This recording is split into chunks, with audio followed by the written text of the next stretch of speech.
Welcome back. Today, I just wanted to talk about 7-string guitars versus baritone guitars. I'm grateful to have one of each. Right now, this is my only 7-string and this is my only baritone. In this video, I'm going to talk about which one I play more and why. Also, which one I'd keep if I had to get rid of one or the other. But before we get too far ahead, I'm Alex Wilson. I'm a guitar player for various people and I just got off a tour with my buddy Mitch. We were opening up for Flyleaf and we had so much fun. I didn't use any baritone guitars on that. However, there are a couple songs where it would work. For simplicity's sake, I just ended up using one guitar. But in the future, I'm thinking about maybe incorporating a 7-string or a baritone in part of the set list, which got me thinking about today's video of like which one I would actually use. So these guitars, I've done videos over both of these. Actually, the Schecter might be my very first YouTube video I did. This is a great guitar. I bought this used on Facebook Marketplace for $300. It's a Schecter Hellraiser, EMG pickups in there. Just an animal of a guitar. Gorgeous rosewood fretboard. Over here, we got the Rivolta Combinata baritone. These Rivolta guitars are such good bang for your buck. This is not a paid ad. I just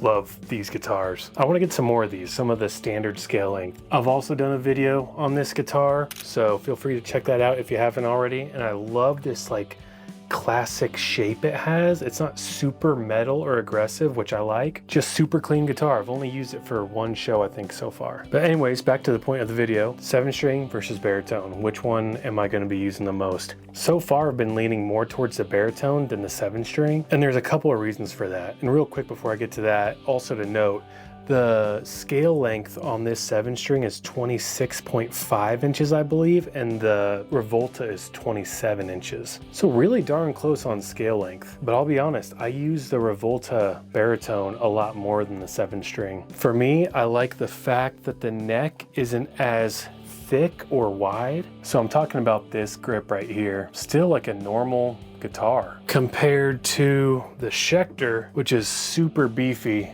really thick neck, which I get it, I know, it's like duh, but it's just something that isn't as comfortable or ideal for me. Another reason I don't play this one as much is I just don't use the higher string all the way up here. I'm not doing a bunch of lead stuff. I could see a 7-string being ideal for someone who's playing super low chords and notes, but also needs to play some very high-end leads, and I'm not much of a lead guy. I barely play leads. If I were to play leads on this, I'm sure that up high on this fretboard would be plenty high for whatever songs I'm playing, I'm guessing. So yeah, so far this one's been a little bit neglected, but I've still had some fun playing on it. But also these are very different guitars. You know, this one has active pickups, this one has passive pickups, very different shapes, different feels. This one's actually heavier than the Rivolta. And something about the 6 strings is just comfortable and natural to me. Sometimes I think I can get a little bit lost with the 7 strings on knowing where I'm at.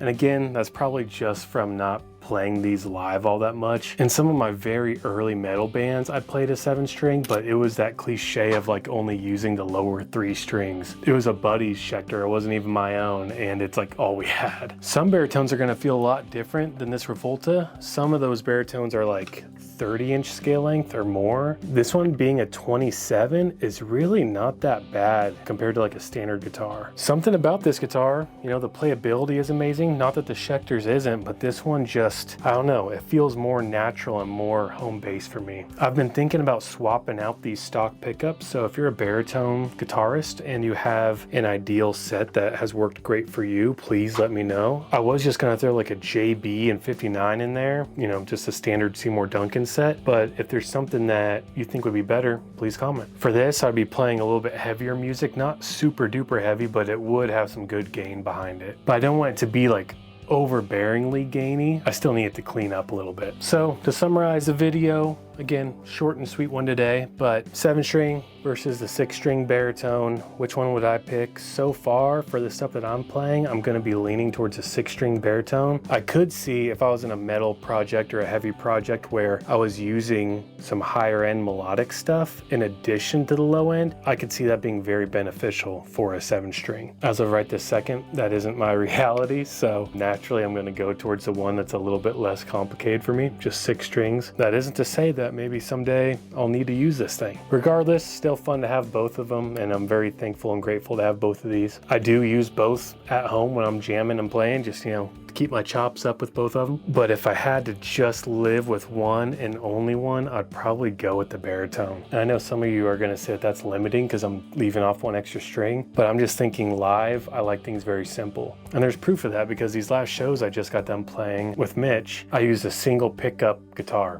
Just simple, one knob, less to worry about, less to accidentally roll off or mess up or forget the settings. So I like things just simple and easygoing. Also, that was the only guitar I used for the entire set. I'm thinking about maybe incorporating this into the set because there's a couple songs where instead of using the transpose on the quad cortex, which tunes the guitar down, it automates it.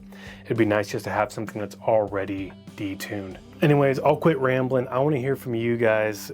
Are you team baritone or team 7-string? If you have a baritone or 7-string, let me know what kind you have. Again, it's something that I want to explore a little bit more. So far, I'm very happy with both of these, but I know I'm just breaking the surface with these. And don't forget to let me know if you have a baritone and you prefer a certain pickup for like higher gain stuff that also cleans up well. Let me know what pickups you'd put in there. If you want, feel free to like and subscribe. It goes a long ways. I usually don't ask for that kind of thing, but apparently it helps. So if you feel like it and if you enjoyed the video, but if you didn't enjoy the video, all good. I think the next video I'm gonna do is a recap of how my ESP E2 M1 held up, my newest guitar. I'm gonna let you know how that did with those shows. But anyways, let me know what your guys' thoughts are on the baritone versus 7-string, and I hope you have a great rest of your day.